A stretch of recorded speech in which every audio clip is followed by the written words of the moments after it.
Assalamualaikum warahmatullahi wabarakatuh. Selamat malam Insan Muda dan selamat datang di Nightmare Site, di mana sekarang kamu akan mendengarkan sebuah pengalaman seram yang terjadi di sebuah kosan. Sering terdengar suara tangisan-tangisan di kosan tersebut. Seperti apakah ceritanya? Selamat mendengarkan dan pastikan kamu subscribe YouTube channel Ardan Radio, nyalakan lonceng notifikasinya, share, like, dan komen jika kamu suka cerita ini. Kalau kamu juga punya pengalaman-pengalaman yang mirip dengan yang dibacakan di Nightmare Site malam hari ini, kamu juga bisa komen di bawah. Dan ingat, sekali lagi, jangan pernah dengerin atau nonton Nightmare Site ini sendirian.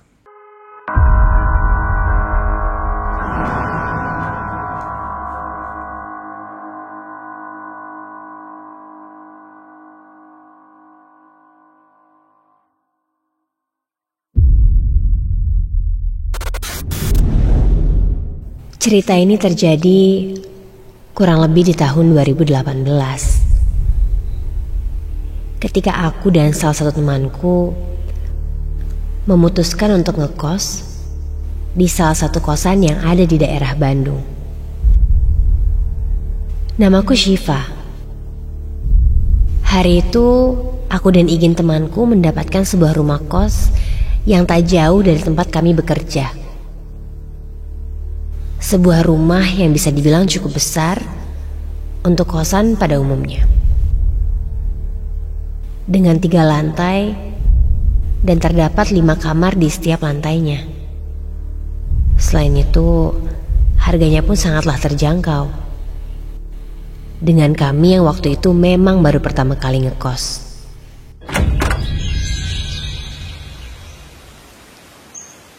Setelah merasa cocok, kami pun langsung mengambil kamar yang ada di kosan ini.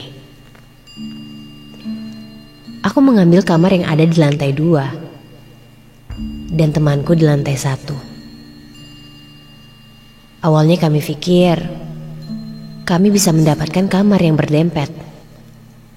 Namun karena yang tersisa hanya itu, jadi apa boleh buat.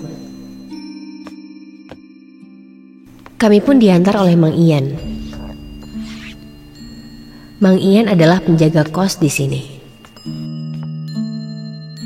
Karena di kamar kos sudah disediakan lemari dan kasur, aku pun tidak membawa barang terlalu banyak. Hanya cukup membawa pakaian saja dan beberapa barang pribadi lainnya. Setelah mengantar ke lantai 1 menuju kamar Igin, aku pun diantarkan oleh Mang Ian menuju lantai 2.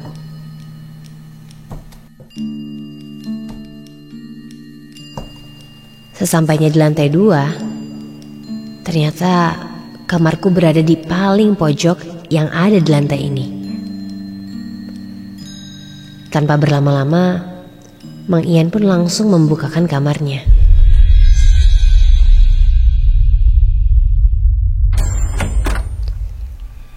Dan ketika kulihat, kamarnya tidak terlalu kecil. Lemari dan toilet di dalam. Jadi aku tidak usah terlalu capek untuk menatanya lagi. Paling hanya merapikan sedikit saja. Setelah semua barangku masuk ke dalam kamar, Mang Ian pun pamit untuk segera pulang. Karena kebetulan langit sudah mulai gelap. Dan rumah Mang Ian di daerah sini juga. Jadi dia memang tidak menjaga menginap sampai malam. Makasih ya Mang. Nanti kalau ada apa-apa paling saya telepon aja ya. Ini uang buat Mang Ian. Makasih juga udah dibantuin bawa barangnya, ucapku. Tak lama dari itu Mang Ian pun pergi meninggalkan lantai ini menuju bawah. Ku ambil sapu yang ada di luar kamarku. Setelah itu langsung mulai merapikan dan menata kamar.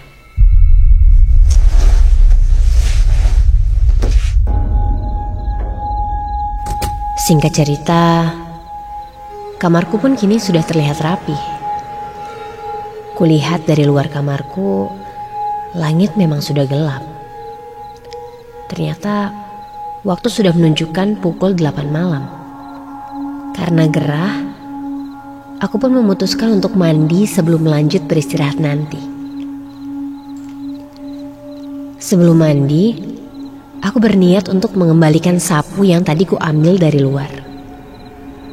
Namun, ketika aku baru saja keluar kamar, kulihat samar dari arah ujung lantai ini, tepatnya di dekat tangga,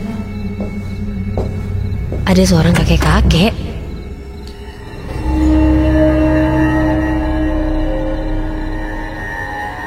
Ya, seorang kakek-kakek memakai baju serba hitam, sedang berdiri, seperti sedang mencari sesuatu. Dan dalam satu momen, kakek itu pun melihat ke arahku. Aku pun hanya tersenyum sambil menyimpan sapu di samping luar kamarku. Dan tak lama dari itu, ketika kulihat kembali, kakek itu sudah tidak ada. Hah? Cepet banget ngilangnya, ucapku dalam hati. Tak ambil pusing, aku pun segera masuk kembali menuju kamar dan segera pergi untuk mandi.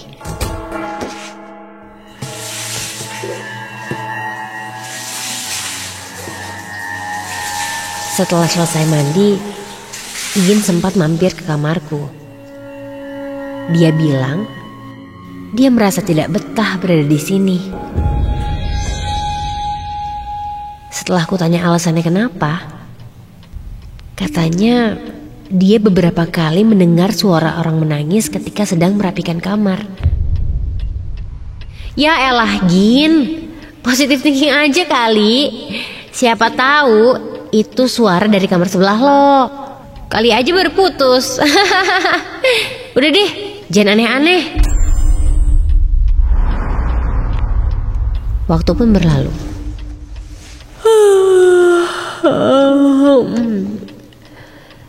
Rasa kantuk pun mulai kurasakan.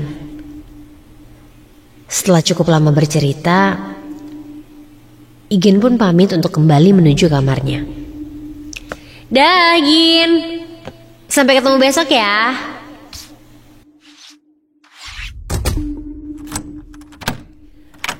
Aku mengunci kamarku dan segera merebahkan badanku ke atas tempat tidur.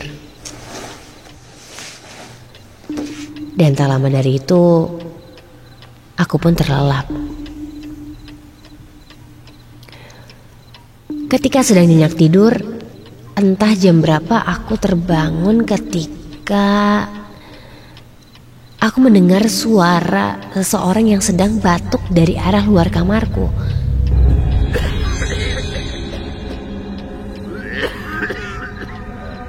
Awalnya, aku berusaha untuk menghiraukannya.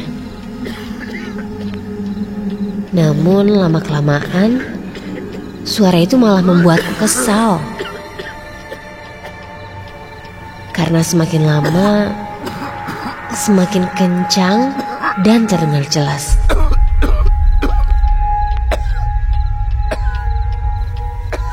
Aku pun terbangun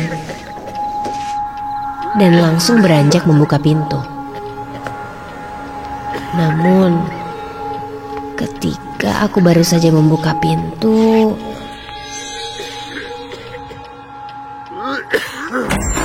suara itu pun hilang.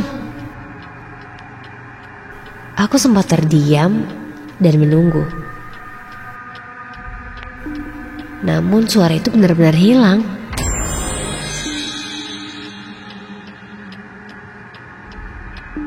Sedikit kesal, aku pun langsung membanting pintu kamarku dan langsung merebahkan badanku kembali di atas tempat tidur. Sampai tak lama dari itu, ku dengar seperti ada suara yang mengetuk pintu kamarku.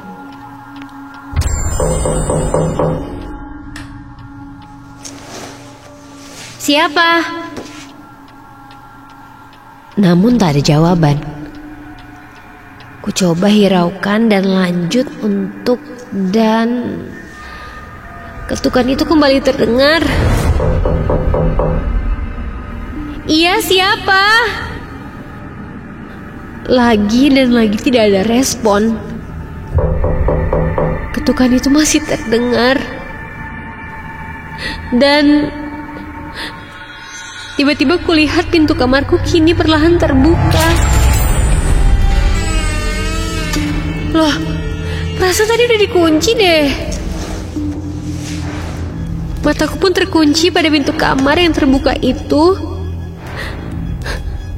Kulihat tidak ada siapa-siapa di depan pintu itu.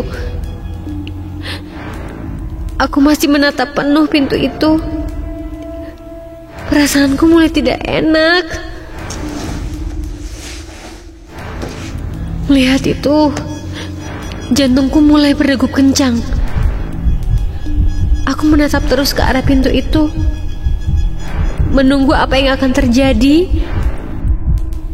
Aku tidak berkedip sampai ketika aku mencoba fokus melihat ke arah pintu itu.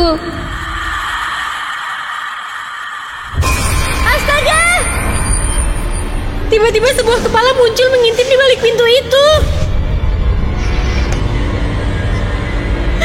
Sebuah kepala kakek-kakek berambut putih serta muka pucat dan dipenuhi urat-urat yang berwarna merah di seluruh mukanya.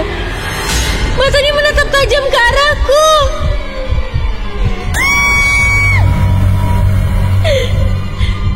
Aku hanya bisa terdiam dan membaca doa-doa yang aku bisa karena saat itu aku coba teriak pun aku tak bisa.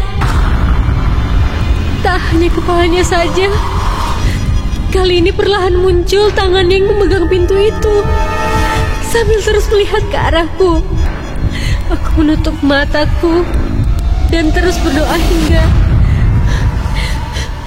sosok itu pun hilang.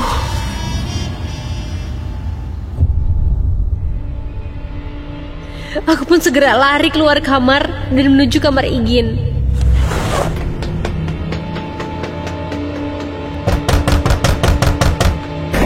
Igin melihatku heran karena mukaku yang pucat dan keringat yang bercucuran.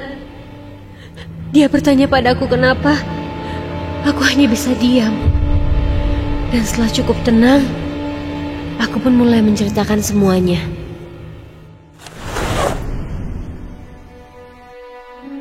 Keesokan harinya, kami pun mencoba mencari Mang Ian untuk menceritakan apa yang aku alami tadi malam. Dan setelah aku ceritakan, Mang Ian pun hanya tersenyum dan berkata.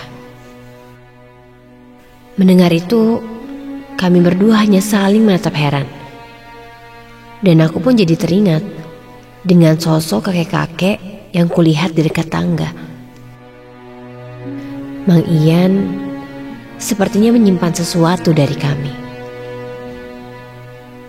Awalnya dia tidak mau menceritakan apa-apa. Namun, tak lama Mang Ian pun akhirnya menceritakan semuanya. Sosok itu katanya memang penunggu di kosan ini. Dan sudah banyak yang melihat wujudnya.